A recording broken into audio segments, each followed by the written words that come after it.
네, 뭐 초대형 IPO로 일컬어졌던 엔트, 정확히는 엔트 파이낸셜이고요. 이 상장이 무기한 연기됐다는 이슈도 등장했고, 또 미국 대선과 우리 금융시장, 증권주나 은행주들, 뭐 이런 금융주들한테 또 어떤 영향을 줄 것인지도 궁금하고 해서 애널리스트 모셨습니다. 대신증권 리서치센터 은행증권보험 애널리스트고요. 박혜진 연구원 나와 있습니다. 어서 오십시오. 네, 안녕하세요. 네, 타이틀은 은행. 그 많던 시총은 다 어디로 갔을까? 이런 타이틀인데 이게 어떤 의미인지 증발했나요? 네, 증발했죠. 사실상 이제 제 자료를 보시면은 참고하실 수도 있는데요. 네. 과거에 이제 은행 한 섹터만으로 이제 전체 코스피 시총이 한 14% 정도를 차지하던 시절이 있었습니다. 네, 지금은 이제 그게 말씀하신 것처럼 과거라 하면 어느 정도 과거? 뭐 2000년대 초반부터 시작해서요. 2010년까지만 해도 한 14% 정도의 시총을 유지를 했었습니다. 그 당시를 아세요? 그 당시엔 제가 애널리스트는 아니었지만, 아니, 그게 아니라 걔는 연배 어리실 것 같아가지고 2000년 초반이면. 네, 생각보다 어리지 않습니다. 아, 그래요? 네. 알겠습니다. 네, 아무튼 저기 이제 자료 보시면 네. 예전에는 은행주 단일 종목으로 2006년에 14% 정도였죠. 저 정도였던 시총이 지금은 이제 은행, 증권, 보험 다 합쳐서 7%까지 하락을 했고요. 이제 사실 왜 이렇게 금융주의 시총이 좀 쪼그라드나 이유가 뭘까 뭐 그런 거에 대한 분석 자료를 한번 써보았습니다. 그러네요. 어떤 세태가 변하고 있고 산업이 변하고 있고 이런 것도 맥락이 될 것 같긴 한데 이 성장이 담보되지 않는 기업들의 선택지가 많지 않을 거다. 그래서 은행이 이제 상당히 고리타분한 고루한 조직이라고 일컬어지잖아요. 네. 뭐 수익성이라든지 이것도 굉장히 그 단편적이고 국내 은행들 얘기입니다.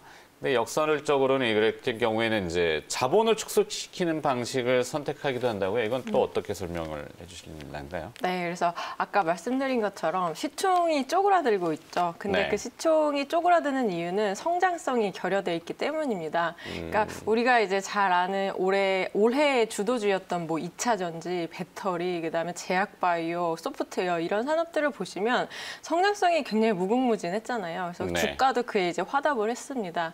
근데 이제 금융이라는 산업은 사실은 국가 기관 산업과 좀 연결이 되는데 이제 국가 성장이 주도될 때 사실 금융주도 좀 눈부시게 성장하는 경향이 있지만 우리나라도 이제 어떻게 보면 OECD 이제 선진국 국가잖아요. 그러면서 이제 좀 성숙 단계에 들어섰고 금융도 이제 좀 성장의 돌파구를 찾기 힘든 상황입니다. 네. 그래서 이제 성장성이 결여된 이런 금융 산업들은 그래서 미국의 사례를 제가 조금 분석을 해봤는데요.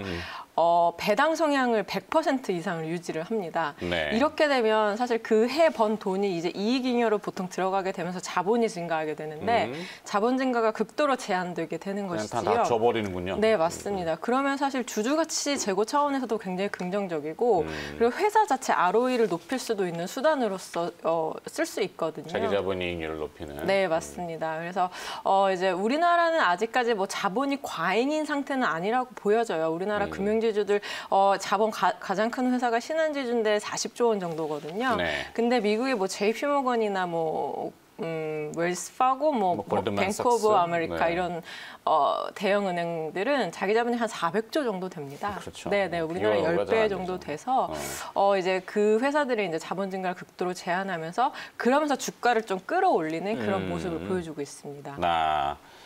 결국에는 시가총액이 줄어든다는 건 시가총액은 우리 상식적으로 보면은 발행 주식. 네, 그 회사의 가치인 그렇죠. 거죠. 네. 시장 가격과 발행 주식을 시장 가격으로 곱하면 그렇죠. 시가총액인데 발행 주식은 결국에는 자기 자본.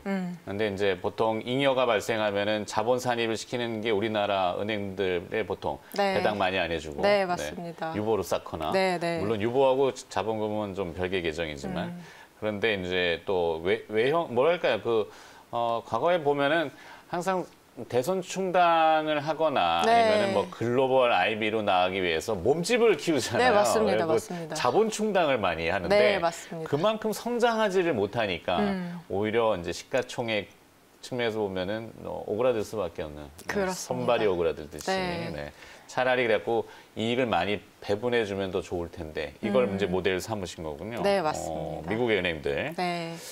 그래요. 그러면은 국내 은행들의 배당 현황을 또 한번 짚어봐야 되는데 미국과 비교해서 배당 성향은 사실 조금 네, 좀 미진한 요만큼. 편이긴 하죠. 어느 정도 되죠?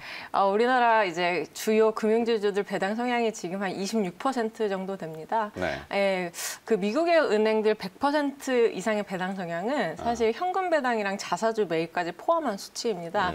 미국들은 이제 현금 배당을 한 20% 정도 하고요. 나머지 80에서 90%를 다 자사주 매입으로 하고 있습니다. 네. 네, 우리나라는 거의 100% 현금 배당이라고 보셔도 되고요. 그 성향이 한 26% 정도인데, 근데 이제 약간 은행을 대변을 하자면 예전에 25%를 넘기기 굉장히 힘들었었어요. 좀 네. 어느 정도 이제 그 배당 자제에 대한 권고도 있었고 그런 측면들이 있어서 이제 25% 룰을 넘기기 굉장히 힘들었는데 한 2년 전부터 우리나라도 이제 은행들의 배당이 굉장히 좀 진보적으로 많이 변화하였습니다. 그래서 그 25% 룰도 깨지고 뭐 중간 배당도 하고 그리고 얼마 전에 이제 신한지주가 분기 배당 의결을 이제 내년 주총에서 결의를 할 텐데 이런 식으로 조금 점진적으로 좀 주주 친화적인 배당 정책을 한국 은행들도 조금 펼치고 있는 그런 과도기라고 보시면 될 것 같습니다. 네.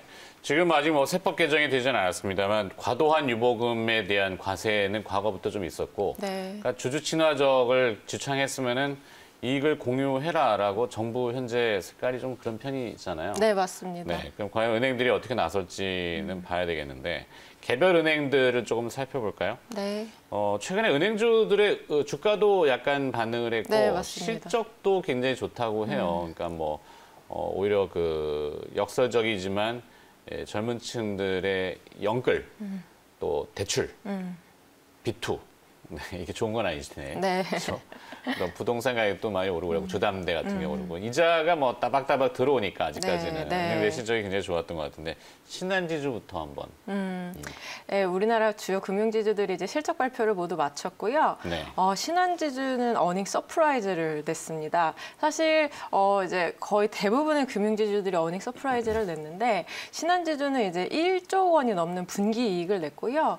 뭐 거의 또 사상 최대 이익을 경신을 했습니다. 그 근본 기저에는 이제 은행, 그러니까 순이자 이익도 너무 좋았고 요새 비은행 계열사의 약진이 굉장히 두드러집니다. 예를 들어서 아까 비투를 말씀을 하셨는데 네. 지금 증권사 실적이 너무 좋잖아요. 브로커리지 때문에. 그래서 그 사실 사모펀드로 인해서 상품 판매 감소한 수수료 이익 감소분을 이 브로커리지 쪽에서 거의 대부분 상쇄를 해주었습니다. 그래서 이제 신한지주 실적 굉장히 잘 나왔고요. KB금융도 어닝 서프라이즈를 냈습니다. KB금융도 아까 말씀드린 것처럼 같은 맥락이에요. 이자 이익도 너무 좋았고 비이자 이익도 좋았는데 다만 이제 KB금융이 3분기부터 프루덴셜을 이제 품에 안게 됩니다.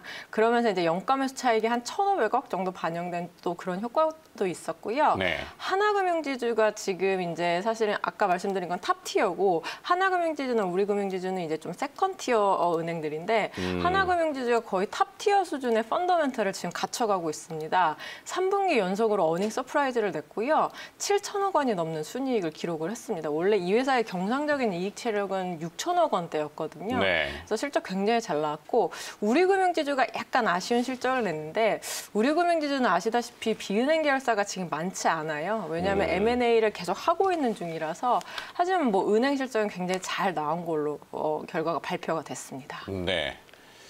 은행들의 실적은 좋군요.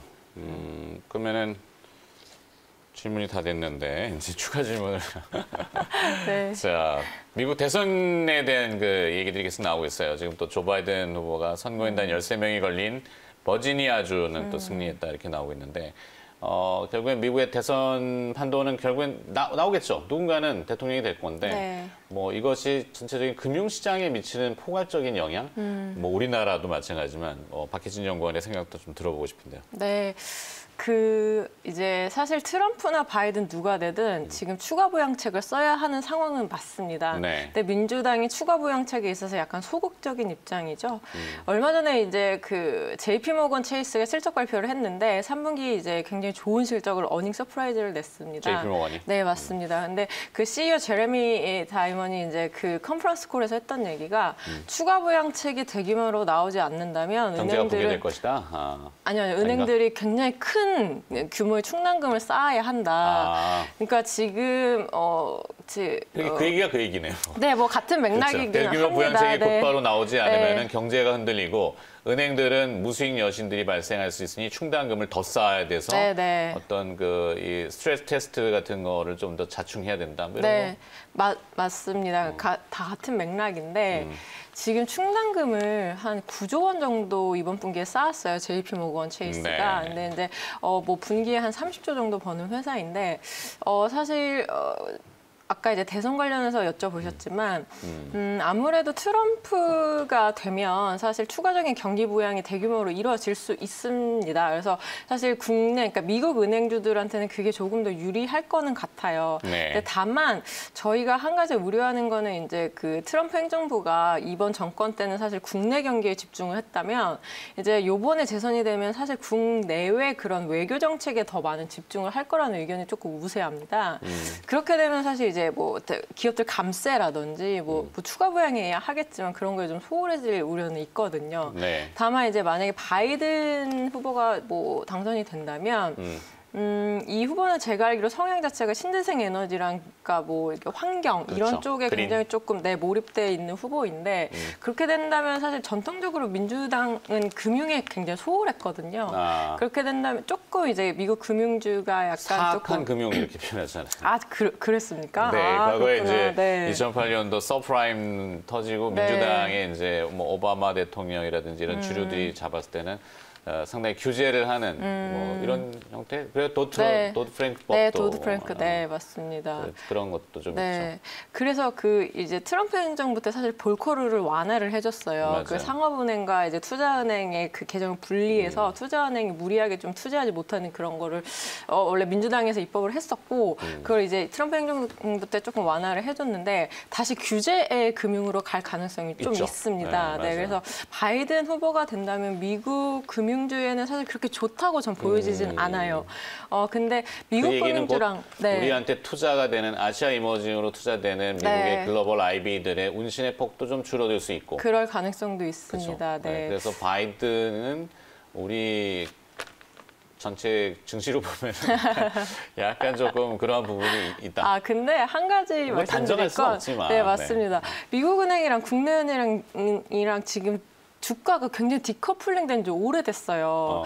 미국 금융주는 제가 아까 말씀드린 것처럼 그 주주가치 제고에도 굉장히 적극적이고 돈도 네. 잘 벌고 그래서 주가가 잘 사실 버는데 배당 많이 해주고. 배당도 많이 주니까 계속 우상향 하거든요. 맞아요. 근데 국내 금융주 이제 주가 사실 은행들 보시면 뭐 코로나 때 박살난 거 지금 한 20% 정도 회복한 수준이거든요. 최근에 좀 많이 올랐다고 하지만 네. 결국 이제 네, 바닥에서 약간 반등한 정도입니다. 그래서 지금 배당 수익률 막 7%대 이렇게 나오고 있거든요. 그래서 과거에 찬란했던 그 화려한 시가총액은 아직도 줄어들고 있다. 이게 본론이시죠. 네, 그렇습니다. 그래서 사실 대통령이 누가 되든, 그러니까 약간 중국을 봉쇄하는 게 저희는 더 큰 관건이라고 생각해요. 네. 그러니까 우리나라하고 지금 사실 경제적으로 직접적인 연관도는 지금 중국이 더 큰 상황이거든요. 네. 그러니까 주가 측면에서 그 위안화 같은 것도 그렇고 그래서 이게 어떤 후보가 돼도 사실은 막 이렇게 환호할 수 없는 각각의 조금 제한이 있어서 네. 그렇지만 금융주만 본다면